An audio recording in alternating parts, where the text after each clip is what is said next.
Hello everyone, आज के lecture में हम बात करेंगे about the anti microbial agents general considerations. Okay, तो सबसे पहले स्टार्ट करने से पहले आपको ये पता होना चाहिए कि what are antibiotics.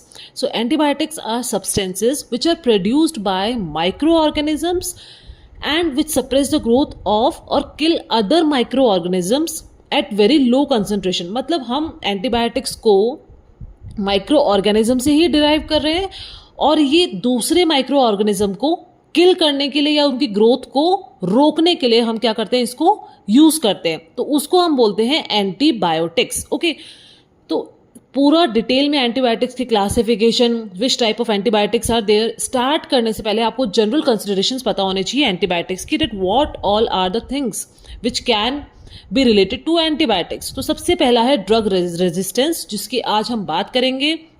You can say drug resistance और antimicrobial resistance.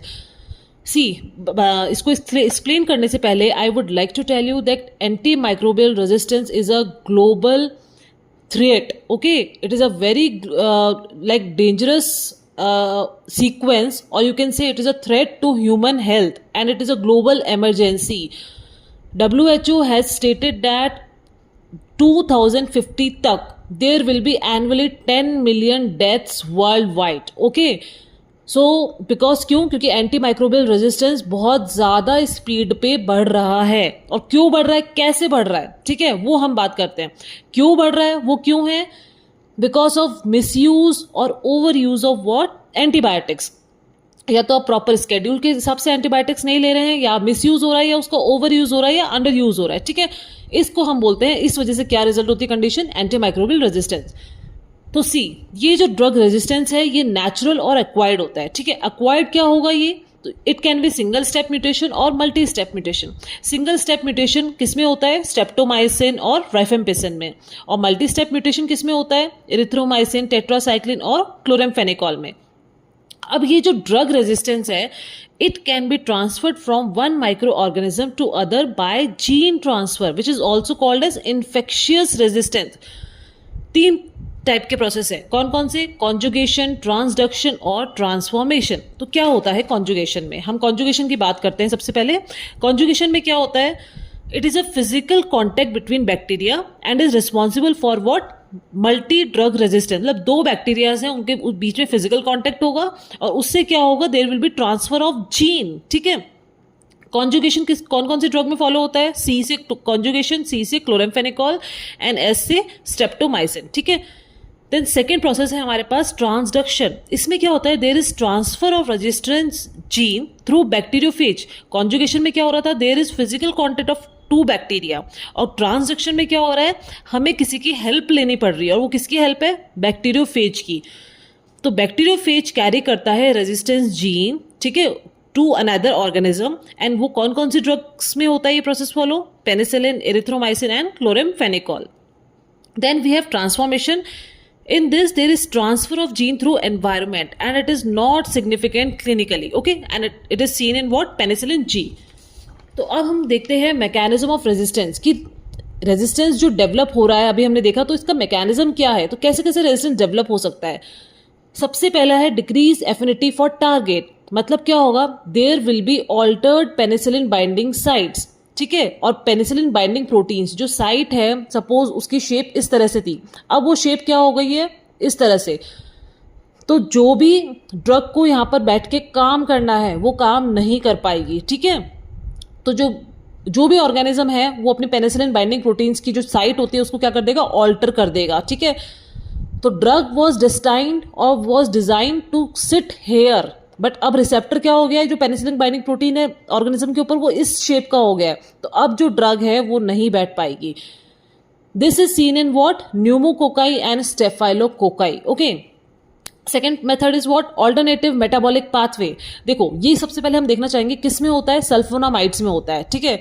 Sulphonamide resistance organism, ठीक है, it starts utilising pre form folic acid in place of synthesising it from PABA, para amino benzoic acid. देखो होता क्या है, para amino benzoic acid से क्या form होता है, it is a metabolic pathway and ultimately folic acid is formed, ठीक है।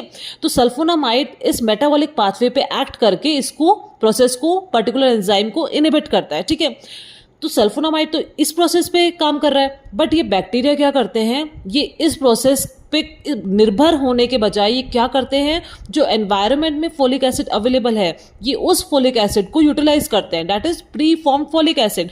तो इन्होंने क्या कर दिया, ये जो मेन पाथवे है इसको क्या कर दिया, बाईपास कर दिया है, ठीक है।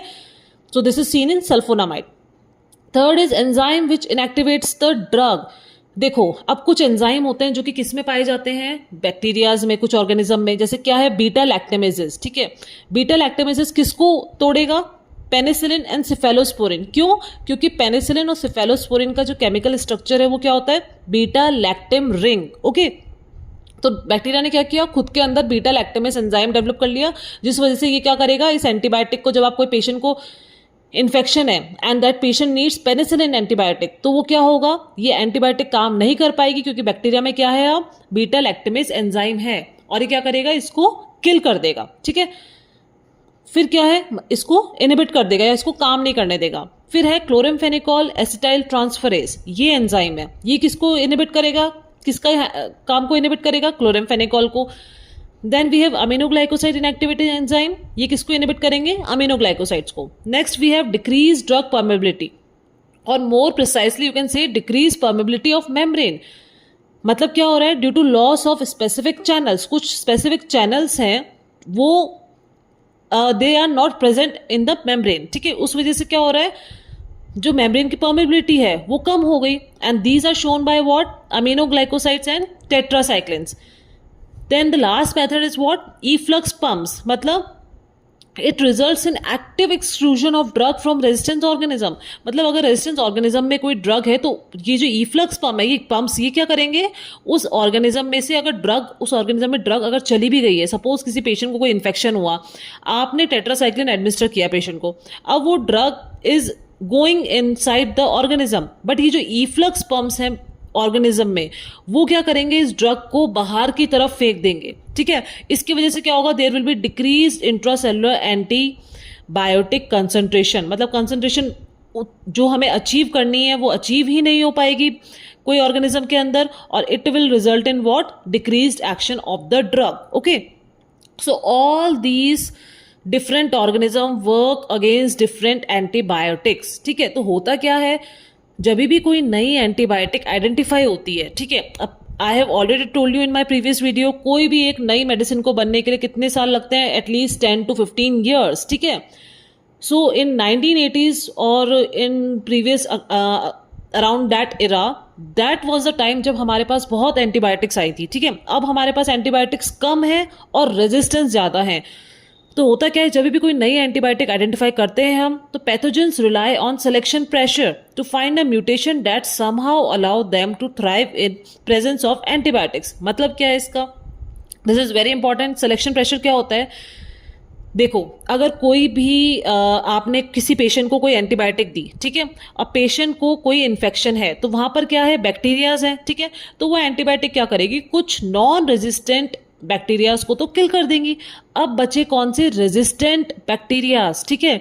तो ये जो रेजिस्टेंट बैक्टीरियाज हैं ये क्या करेंगे, इनको वो एंटीबायोटिक किल नहीं कर पाएगी, तो resistant bacterias will multiply, will grow and they will increase in number, and later on क्या होगा, ये bacteria they will get transfer to hospitals, to communities.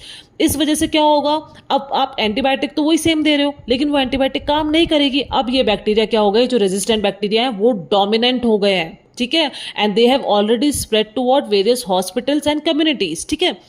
और अब ये डोमिनेंट हो गए, तो अब एंटीबायोटिक्स तो काम नहीं कर पा रही हैं इस पे। इसको हम बोलते हैं कि अब जो डोमिनेंट बैक्टीरिया है वो सर्वाइव करेंगे because of what, selection pressure, ठीक है।